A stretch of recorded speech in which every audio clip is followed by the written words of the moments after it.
The shots fired offline. Welcome to the speedrun of Warhammer 40k Space Marine.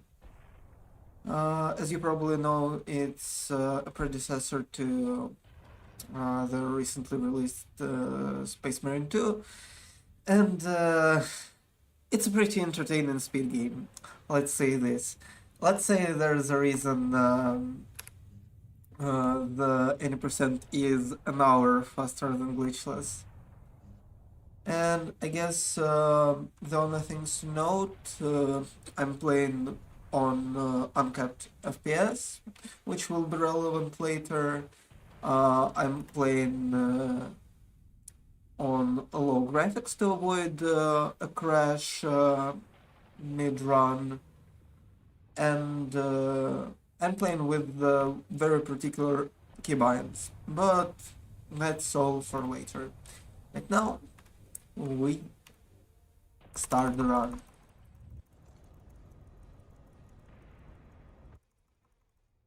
We start with a brief little combat section where we need to eliminate those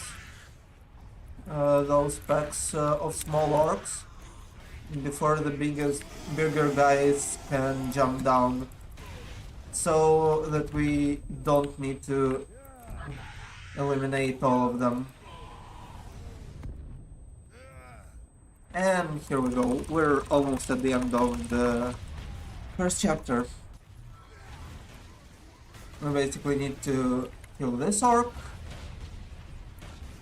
and wait for the barrel to open for us to get the path forward and have the game progress. The thing I have not done right now, which is the thing now in the run, is on the explosion. You can do stationary melee attack, and you will completely forgo the stagger, which saves you time, because you can shoot the next barrel to open up the path immediately. And I was a little careful interacting with the turret, since the activation zone of it is finicky and you can get semi-soft locked.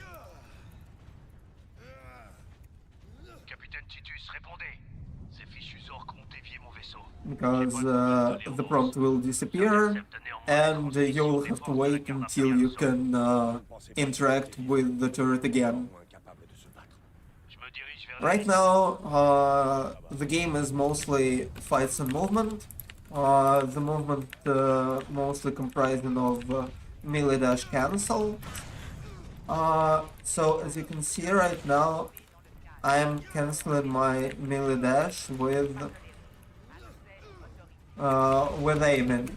But right now, since I have received my bolter, I can swap to cancel the dash, which is slightly faster and allows me to not reinitiate the sprint every time.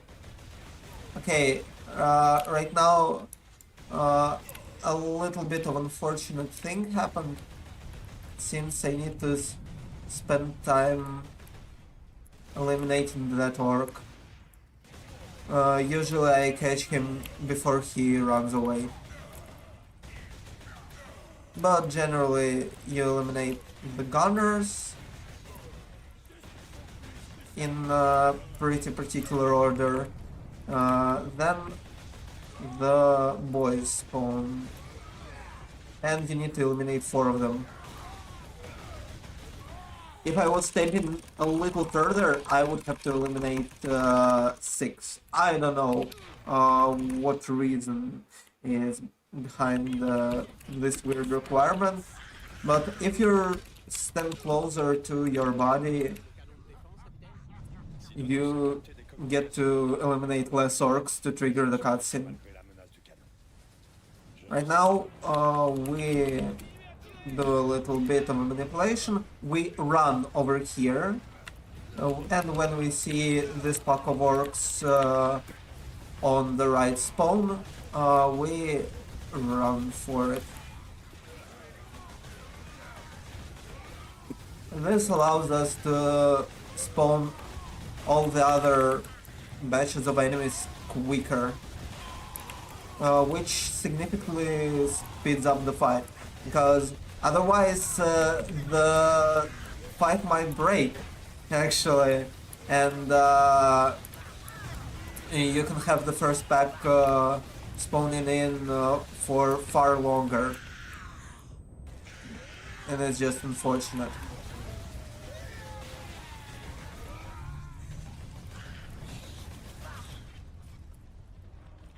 And here we're done with this fight. Another thing to note is sometimes we're locked into dialogues that take away our sprint and most of our abilities. In those dialogues, the fastest thing is to go sideways.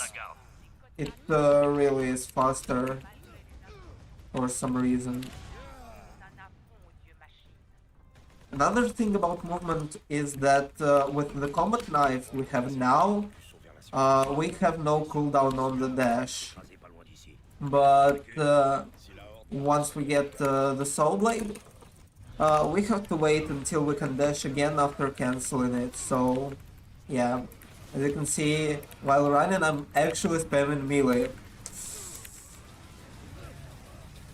So this was a little bit inferior movement, but we'll have something much more exciting in a little bit. Okay, so here it's just clean melee dashes and try not to run into enemies, because this activates slow-mo and effectively wastes your dash. And here's... oh yeah, this is basically the last combat encounter in this chapter, which we just eliminate the enemies with grenades mostly. Thankfully it's easy enough.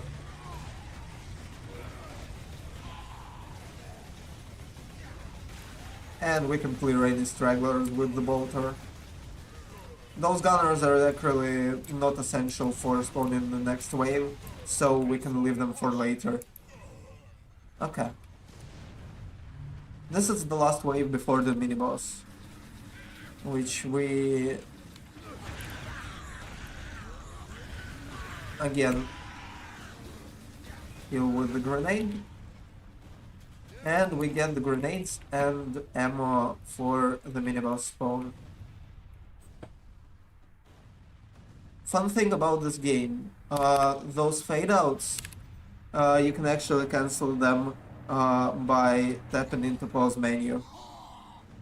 And it can lead to some interesting results.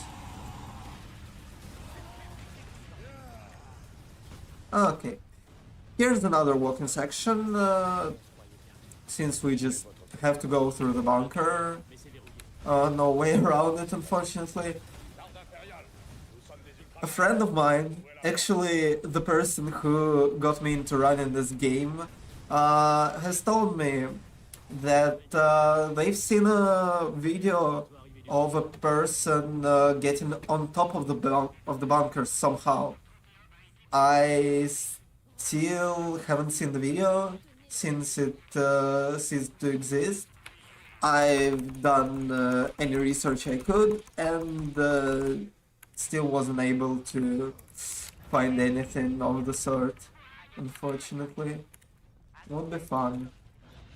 Okay, so here we actually push the NPC that's gonna open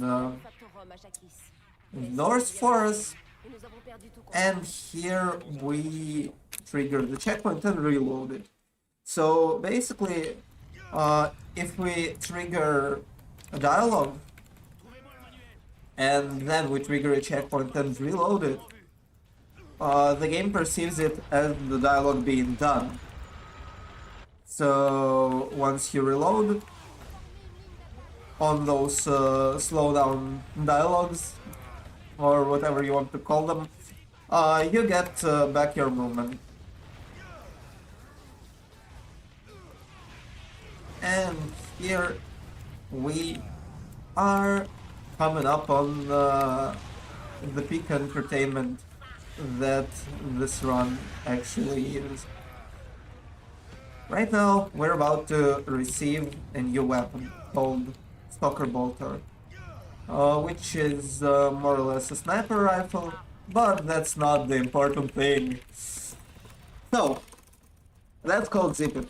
If we hold W plus D, hold onto our bolter, or actually spam between bolter and stalker bolter, or some other weapons we're gonna get into later on in the run, you can effectively spam teleports just like that. Of course, it allows for much faster movement, but you can see some of the potential later. Like right here. Okay, let me get. Okay. And with those rapid teleports, almost any sloped surface is our ticket to out of bounds. And what you saw here with Stalker Bolter or with the normal bolter, you get a sort of stagger when there's no ground under you. But with that, you can reinitiate your sprint at any point over the abyss, which effectively resets your fall. And that is what allowed us to do this weird walk in the out of bounds and skip a whole fight. Another thing that is a free ticket to out of bounds is our jetpack. Unfortunately, this first section is completely walled off, so we have to do this small fight. Yeah, I forgot about this one since you basically slam everyone to death. But right now, the amazing developers at Relic Entertainment have left us a hole which we can fly through. We'll land here, and we'll end here, and we'll walk a little. So we get our checkpoint, and that means that we have gone past the point where the game takes the jetpack away from us. We shouldn't have jetpack here, and I think you know what that means. This game doesn't have jump. This game would not ever think you'd do something like this, as well as the zipping exploits with the ramps. So most of the barriers, both visible and invisible ones, are about knee high.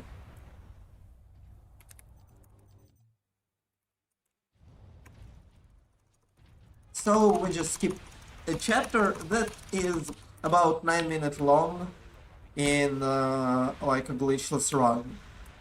And another thing, while you're in that fade out, in that black screen, before the cutscene, you're still allowed to move. So what I did, I held S during it. This is because the checkpoints and the load triggers here in this game are actually two separate entities. So if we hit a checkpoint and reload it, we won't have some stuff loaded in. But since that fade out into black, it places us near a low trigger. While we're allowed to move, we just go backwards and hit the low trigger while the cutscene starts. Which allows us to save some time on actually going back and loading it after the fact. So with the jetpack, we just skip the whole lot. We just skip a huge walk towards this train, basically hitting necessary low triggers to have the game proceed as normal. And we're here with this boss. As you can probably notice, this boss has phased through the ceiling a couple of times. That's due to the fact that we haven't hit the trigger that would change the environment. Usually this fight happens under open sky. Yeah, this game is silly. So, what we do now is we quit out the menu and reload the chapter from the select chapter menu.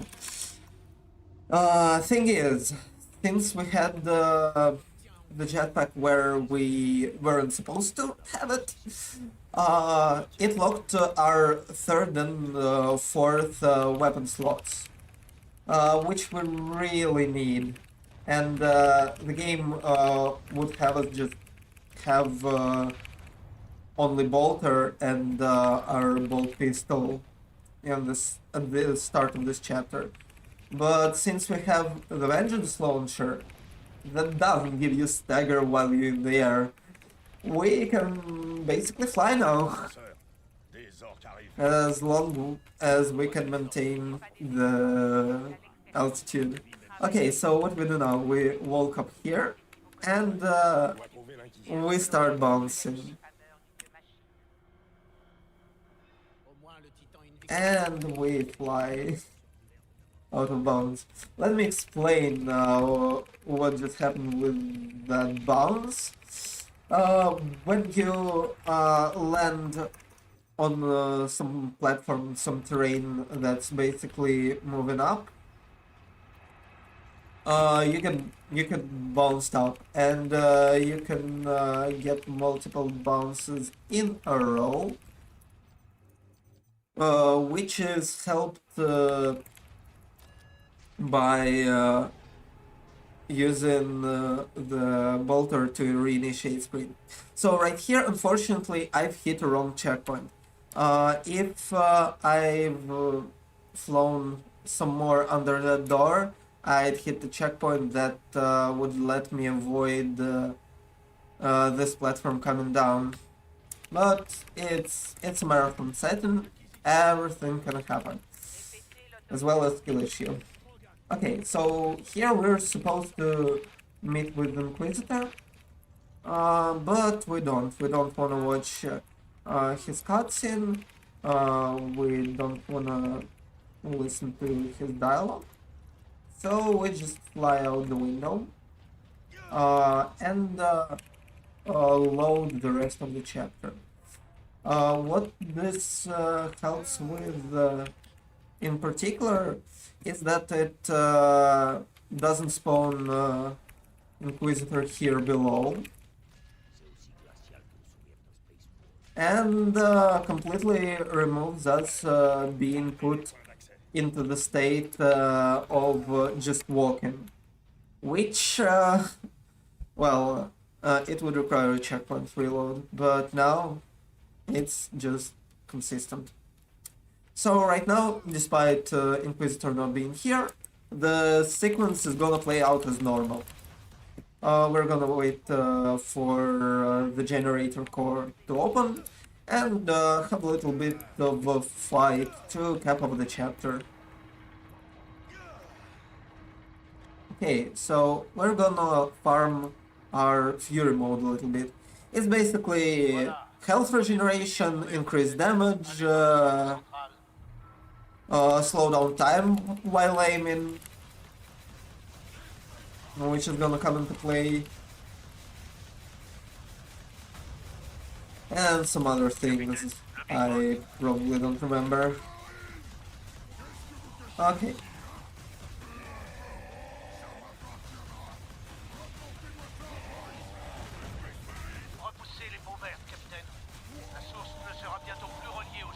Okay.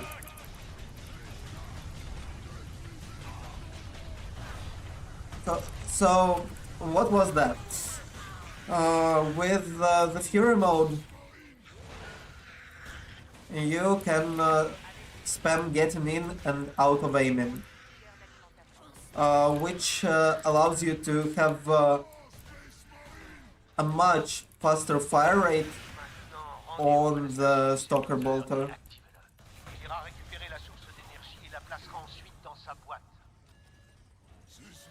And one more thing, one other benefit that we get from not watching the cutscene with Inquisitor is having the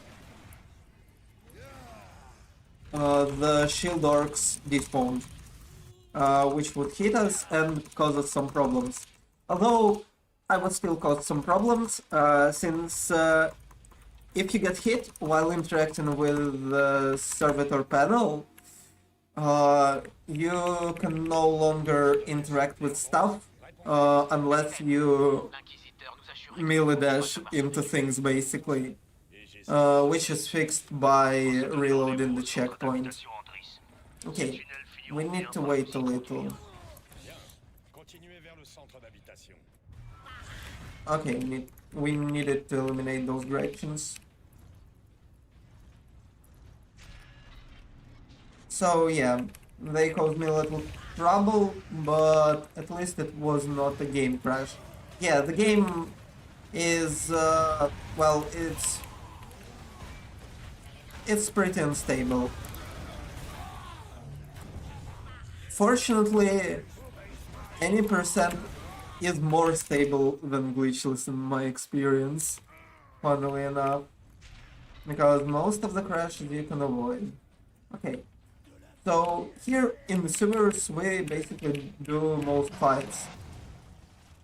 I have done clips through the doors in this location, but unfortunately it's effectively RNG. So you basically have to do the fight. Okay, the reason I reloaded there is I wanted to skip some enemies.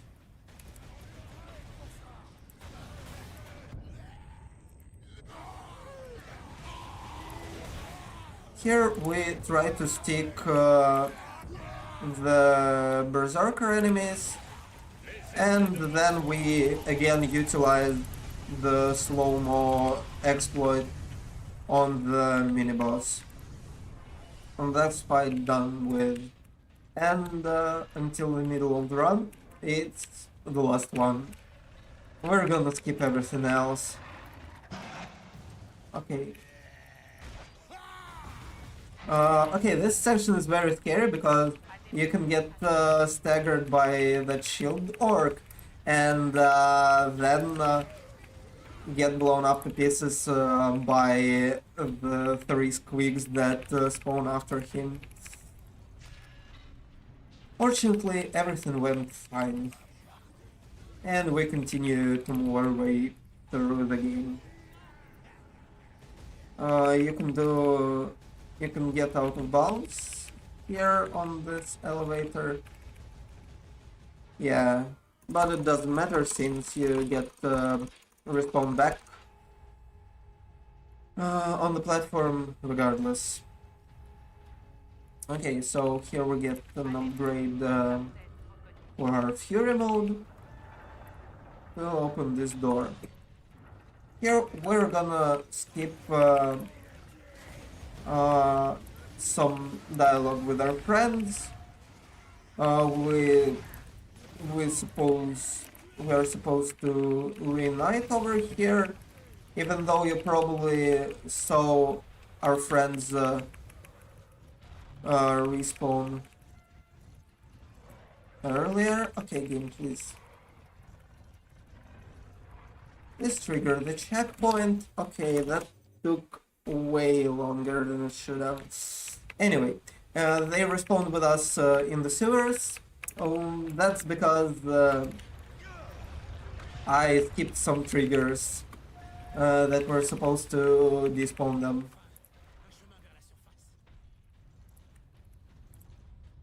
This is pretty silly.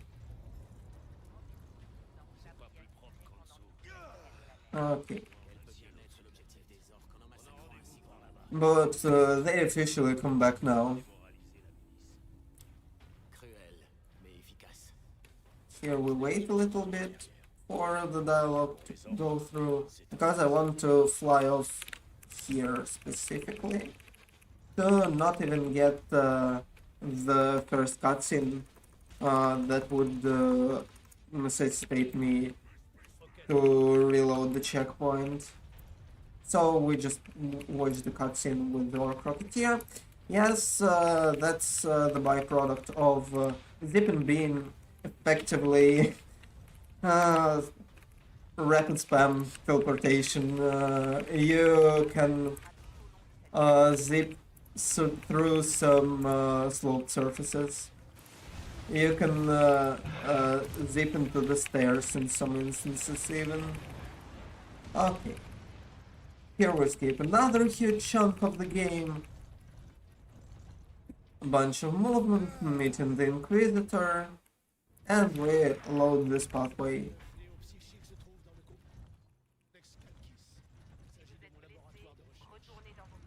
Okay, here we skip another fight. Okay, we're gonna use this rubble as our ramp and fly directly to the second jetpack section. Oh, by the way, jetpack movement is essentially the same as on the ground movement without zipping. What I mean by this is that you melee dash and you cancel it. But here, instead of canceling it with aiming or swapping weapons, you just cancel it into a jump. And here, as soon as we got the jetpack, we go out of bounds. Here we just load the entire area, skip multiple fights, all the fun stuff. Some of those skips can be legit pretty scary, because the ledges you're required to stand on are very tiny and easy to fall off from. Okay. Yeah, there's an invisible ceiling over this area because, yeah, I'm not supposed to be here, and they tried to shield the area from getting out via the jetpack, which here we're actually supposed to use until the end of the chapter. But we still skip a bunch of the stuff.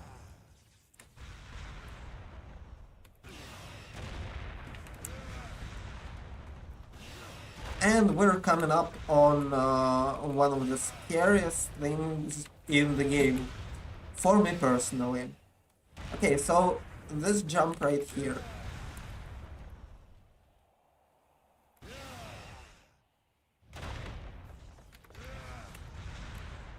If I do it incorrectly, if I don't manage to hit the trigger in a certain way,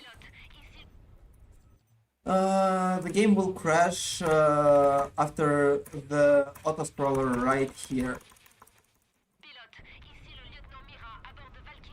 And obviously in an actual run, in like PB attempts, I don't reload the chapter from the menu. So, like, even when I've done precisely what I usually do to avoid this crash, the crash that you know, actually corrupts your save, your playthrough.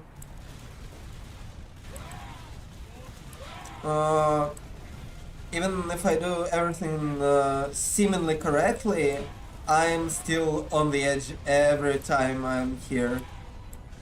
Always low-key expecting the crash. With the chapter reload via the select chapter menu, it's not a problem. Here, the game actually, from the menu, the game actually reloads everything correctly.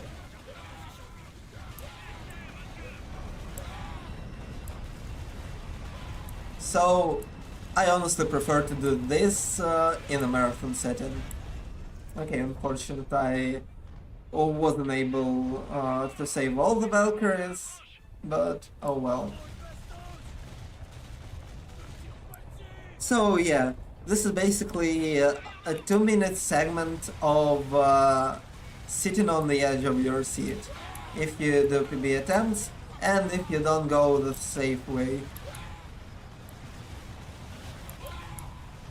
Fun fact, you don't actually need to eliminate all the enemies to progress here. You don't need to eliminate any enemies. It's as much of an auto-scroller as it gets. But honestly, I don't mind it. It's both a breather and the scariest thing ever. So this specific cutscene, it's unskippable, and there's a long animation of your character getting up and getting ready to fight. And if the crash was to happen, it would happen... Come on! Oh... You know, I'm not re-recording this. Oh, wonderful. Yeah, just need to reload the game. I'm leaving that in. The absolute beauty of this game being capable of breaking at any given moment. And it shouldn't be too much for the estimate. Oh.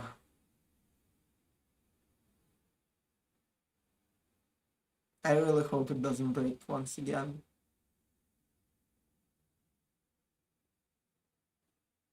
Okay.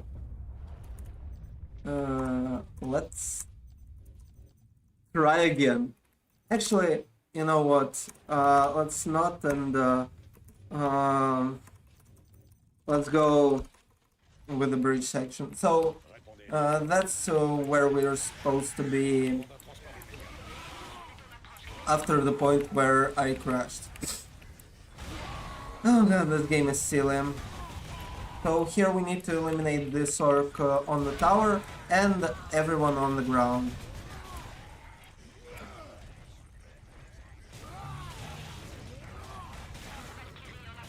Yeah. So that the Valkyrie spawns and we can proceed to the next section.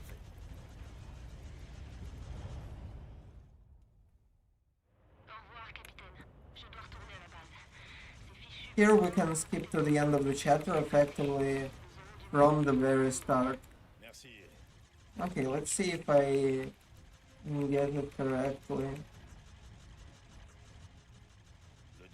Okay, the scary thing about this is there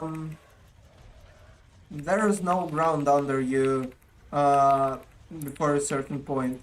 And you basically trigger the checkpoint in the void, and if you fail to skip, if you reload the checkpoint, you'll be infinitely fallen.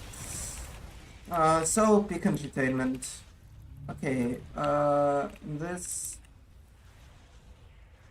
health is slightly scary.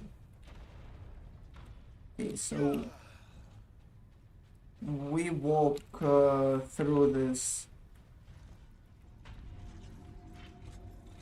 pipe just to avoid some softlocks later down the line, since if you don't hit a certain trigger at the start of the lab, the door at the end of the lab, the door to the control room, will be closed.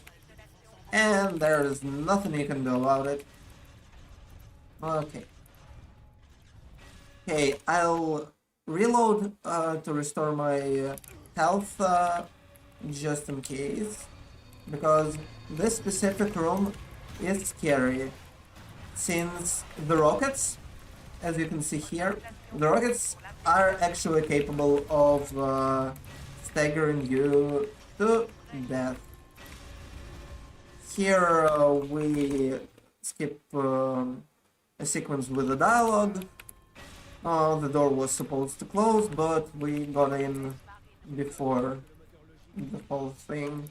Okay, here I'll try to do a pretty new skip. I respectfully call the window pawns.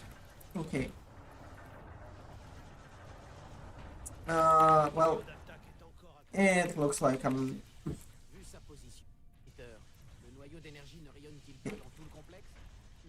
Yeah, unfortunately I wasn't able to get enough height. Basically, I would get on the frame of the window right here and just fly out if I gained enough height from those pipes. And that would allow me to trigger a checkpoint from the next area and skip the dialogue, which would save me a little bit. Oh, no, you don't. So yeah, those rockets are scary, and you can imagine how scary they are in glitchless. But zipping allows us to pass through all this with ease. And as you can see, all those backup low triggers are right near the doors if I skip some stuff. Okay. Here's one of the more recent skips in the game. You can skip the fight at the end of the laboratory. But there is one small catch, I'll tell you when we get into the elevator. Okay.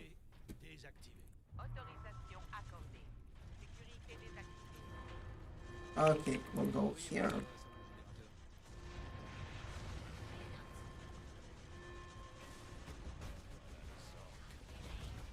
Oh. Yeah, unfortunately I'm stuck. So the gist of this skip is you get to this elevator and get to the door of it before it loads.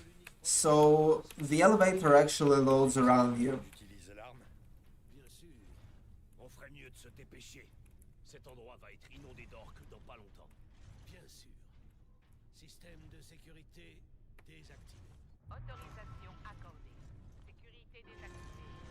Okay. I'm just switching. Oh god. I'm just switching the weapon I'm zipping with to a more comfortable slot. So right now I'm holding spacebar for the bolter and spam a 1 for the meltagun. Meltagun and Vengeance launcher are the weapons that allow you to fly. Well, there's also plasma gun, but it's not used anywhere in any route really. I'm just losing speed. Oh, sorry, not speed, but altitude. I should really concentrate on doing the skip right. Thankfully, it's not enough to ruin the estimate, to ruin the run. But it's one of the more difficult skips, since the frame to get there is pretty small. Okay, the only saving grace is that you can occasionally clip out of the door and have this sweet time afforded to you before the elevator rolls around you. Now we just activate the elevator and wait for our homies to spawn in. And here's the catch. I just soft-locked myself. As you can see, there was one door closing on top of the other, which means that when we're coming back from the next chapter, that second door is still gonna be locked. And the proper way to play around this soft lock is very difficult out of bounds in the next chapter, which is faster than quitting out and proceeding with everything as normal. But I'm afraid that out of bounds is a little too much for the marathon setting. So I still chose to demonstrate the skip, but I'll just re-enter the game from the select mission once we get to it. Here we can fly out of bounds. By the way, Inquisitor should have despawned, but he hasn't.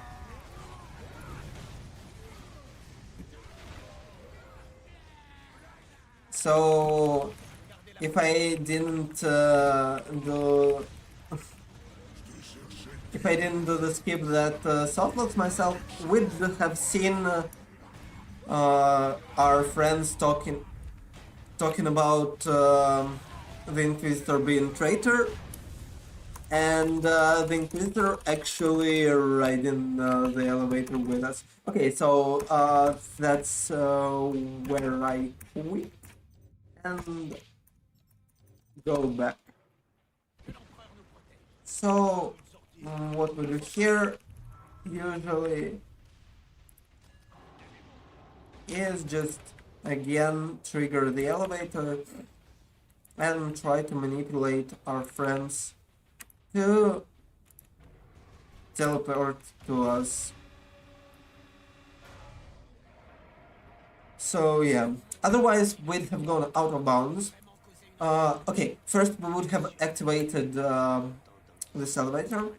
We'd have gone out of bounds like I've shown with the Orc War Boss, where I flew to him where I really wasn't supposed to be.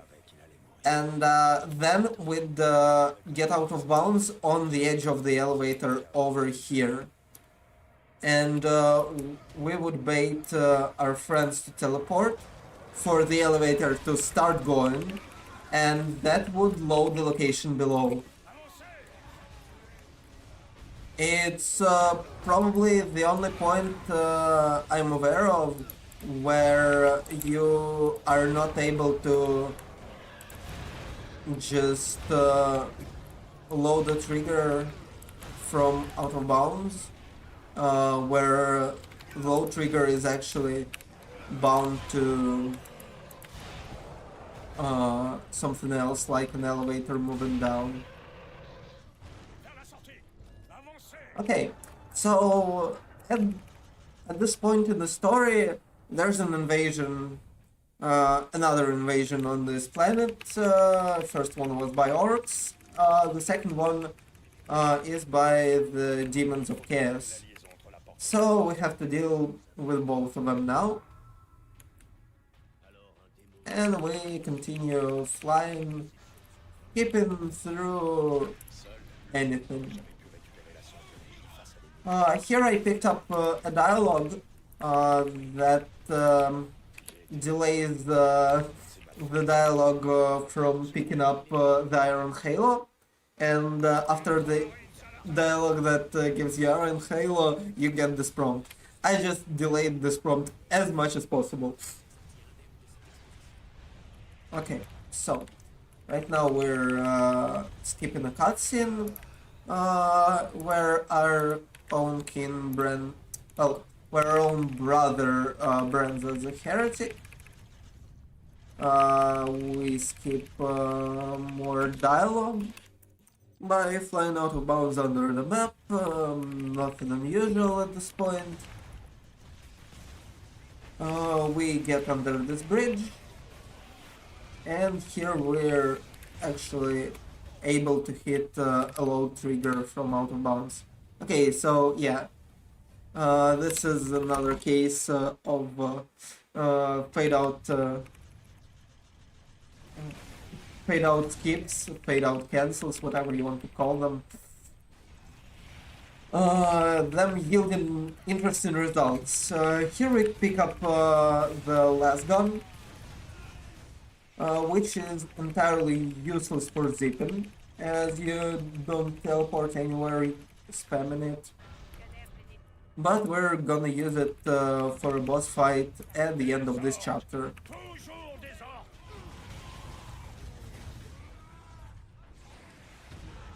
Okay, I need to fly up this ramp, please, video game.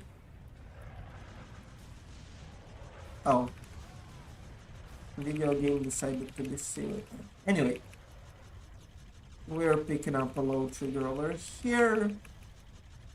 A fly out from the loaded boss arena entrance, load the boss arena, and get to the boss of this chapter. The Orc War boss. We're gonna deal with him once and for all.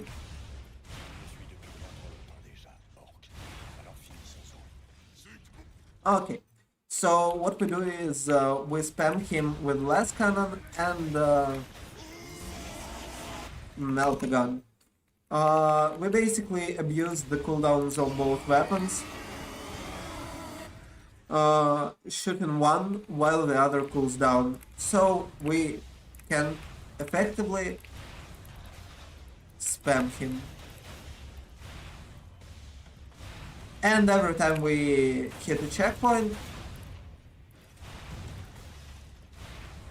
that signifies the phase transition, we reload. This is so that we don't have to get flashbanged by the boss and don't have to watch lengthy animations of him going through walls, jumping around the arena, etc.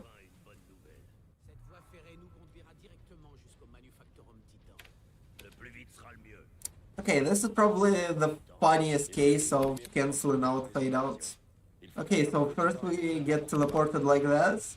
We're shaking for some reason, and you can see us getting transported to a completely different area.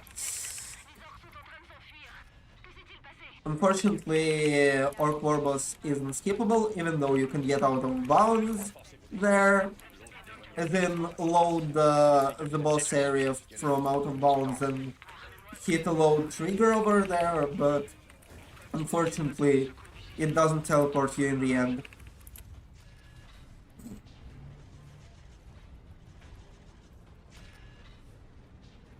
Here we're supposed to get introduced to a new enemy, Chaos Psyker, but we even skipped the cutscene. Usually we just skip past the barrier that spawns the enemy, that the enemy spawns. Sorry.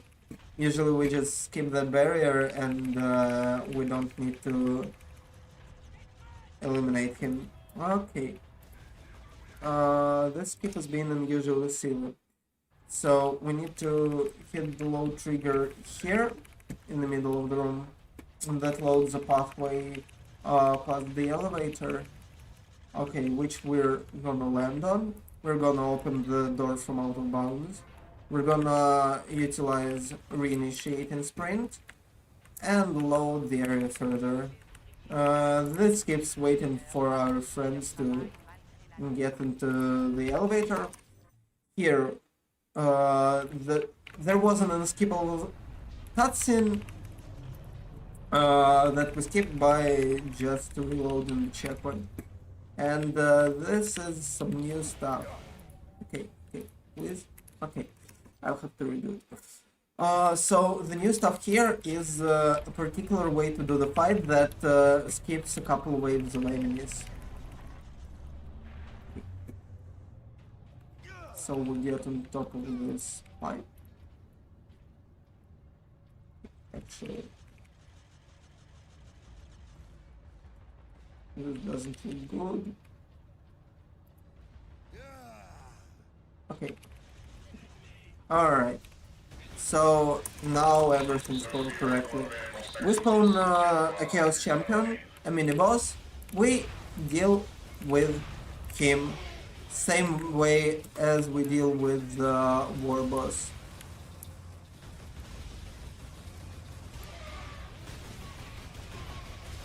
Here we need to eliminate all the Chaos guys before we...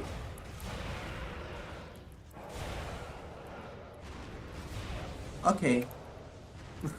So, as we eliminated all the Chaos guys, and then eliminated the Bloodletters, the game thought for a second the area is clear, and triggered the dialogue, which spared us from eliminating two enemy waves. Okay. I got the bounce, which I gained height by getting onto the track that is in the middle of the elevator platform, and basically skipped a slow elevator ride with the dialogue that doesn't let me move, or rather doesn't let me sprint and some other stuff. Okay, so here's an introduction of our new enemy, which by the way goes down in 2 less gun hits. Of course it's not easy, but still. You just need to shoot the propellers.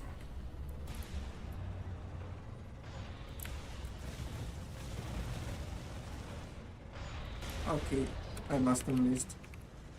And the first time I killed the blow drone, it was me flying out of bounds where I didn't need to accidentally.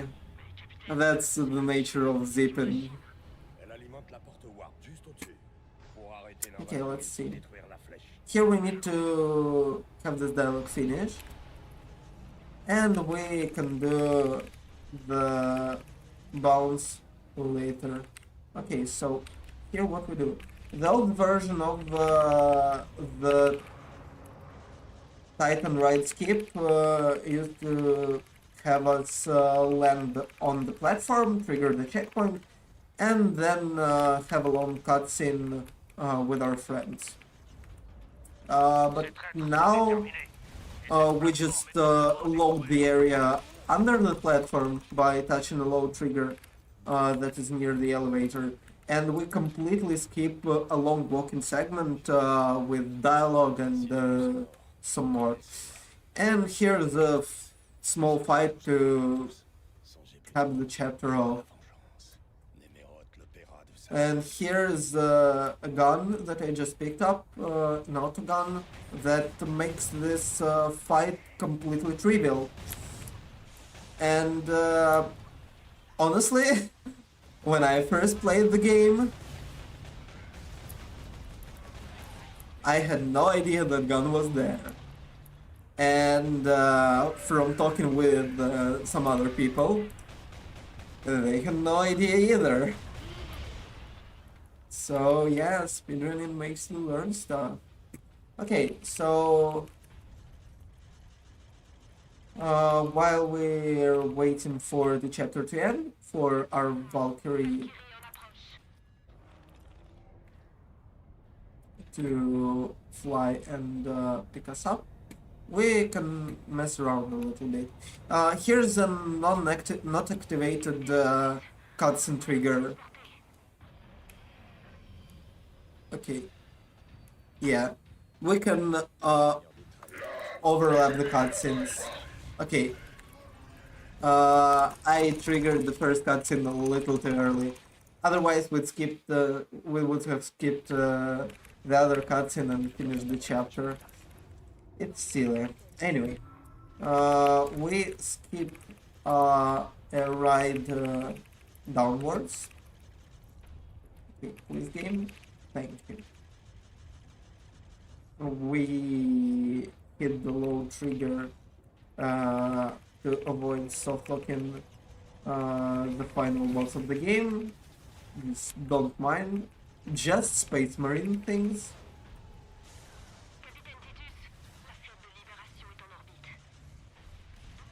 And we continue to reversing.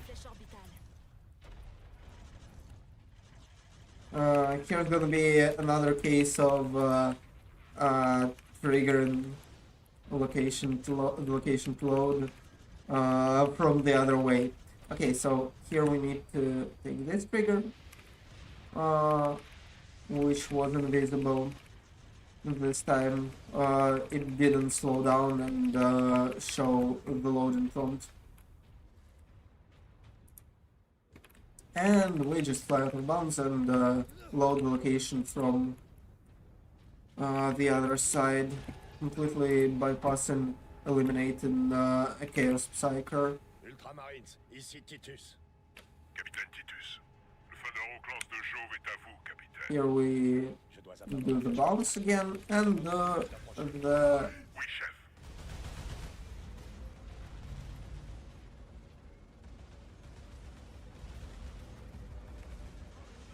okay. I thought I didn't spawn those. Here we eliminate the sorcerers.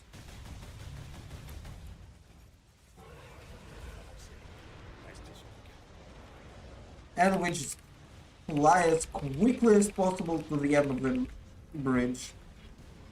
This way, hopefully, we're gonna skip it. Okay. There's someone else.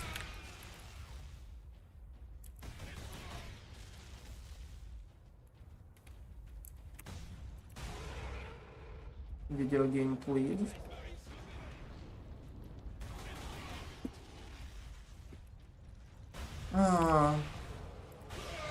Unfortunately, game scammed me a little with the bridge skip.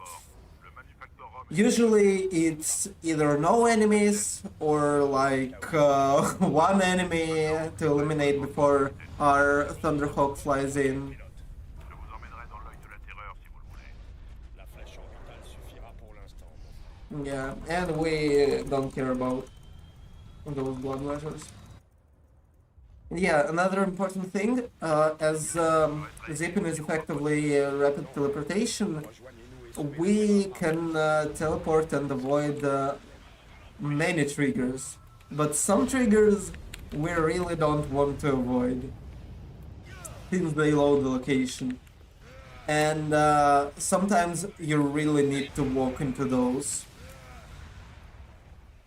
And again, the last jetpack section.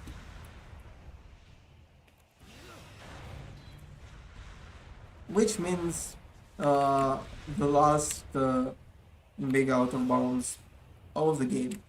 We're keeping it through the final chapter. So here we load the elevator, then get the trigger that would load the final chapter. This one. Okay.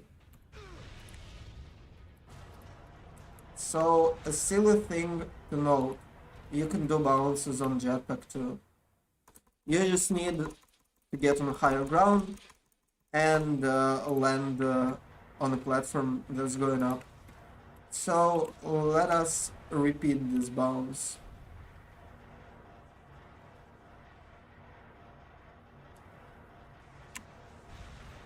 Oh, unfortunate. Mains sont couvertes de sang, Numérote. Pour tous ceux que tu as tués. Okay. Sidonius. The Je mettrai fin à ça. the invisible ceiling hasn't entirely despawned, so I have to do it the normal way. De sang. I just mistimed the thing. Let's go to show it off. So here we need 3 triggers. First one, this checkpoint trigger. Second one, this objective. And for some reason, this spot I thought I hit it. Okay. Yeah, so 3 triggers and we get to the final fight.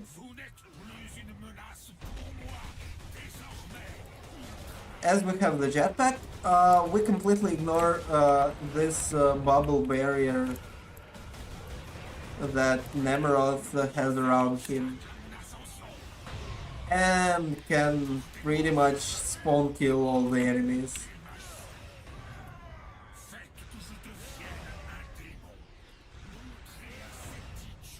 Okay, now we wait to spawn kill 2 packs of blood batters.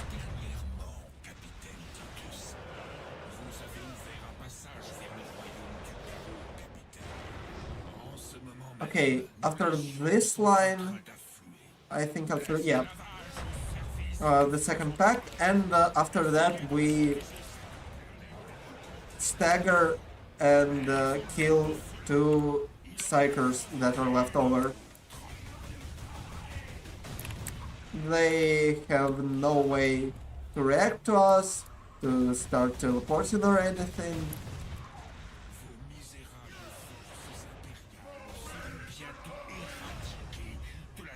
And this is the last wave of the enemies before the final QTE.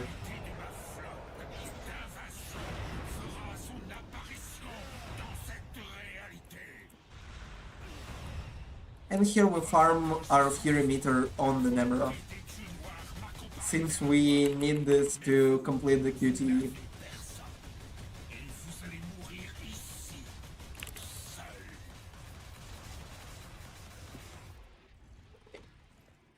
As you can see, we're keeping the jetpack even into the QTE. And it means that we're keeping the jetpack into the final cutscene, and it's hilarious.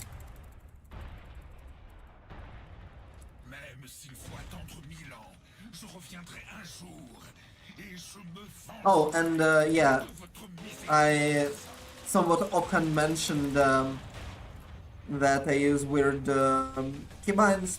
Well, first off, I use keyboard with my right hand, so yeah, mouse with my left hand. And I use one to spam third weapon slot. Space for the second weapon slot being Volter. Control for sprint. Shift for jetpack jumping. And for combat roll. So yeah, pretty silly. And we're coming up on time.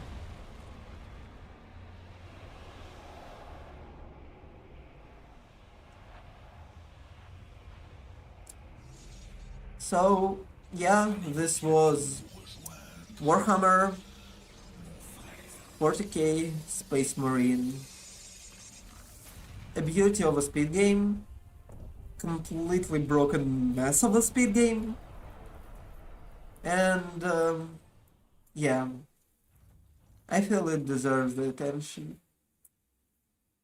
And another thing you have probably gathered from my commentary is that pretty much all of the stuff in this game was found by the good old mess around and find out method.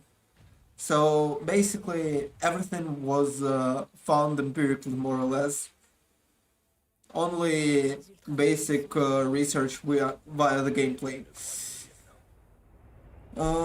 So since the biggest bit of tech we've got is the ASL, which I have nothing but the most heartfelt thanks to my friend, the person who made it.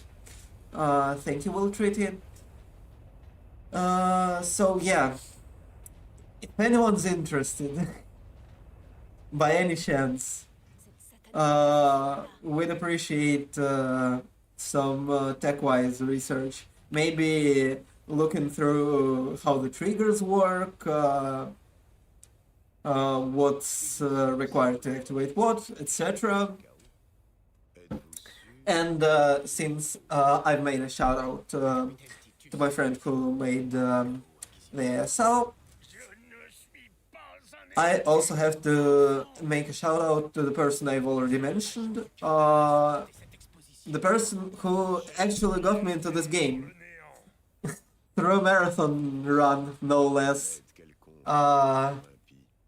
Thank you, Philanaut. Without you, this game would be completely different, and I probably would have never seriously considered running it. So, here our titular Captain Titus is taken by the Inquisition, so we can meet him in Space Marine 2. And as you can see, the jetpack still remains. It's ridiculous. The in-game cutscenes, the on-engine cutscenes are the best. Oh god. I've just noticed that the lip sync is basically non-existent in this cutscene. Yeah. Thank you for your attention. And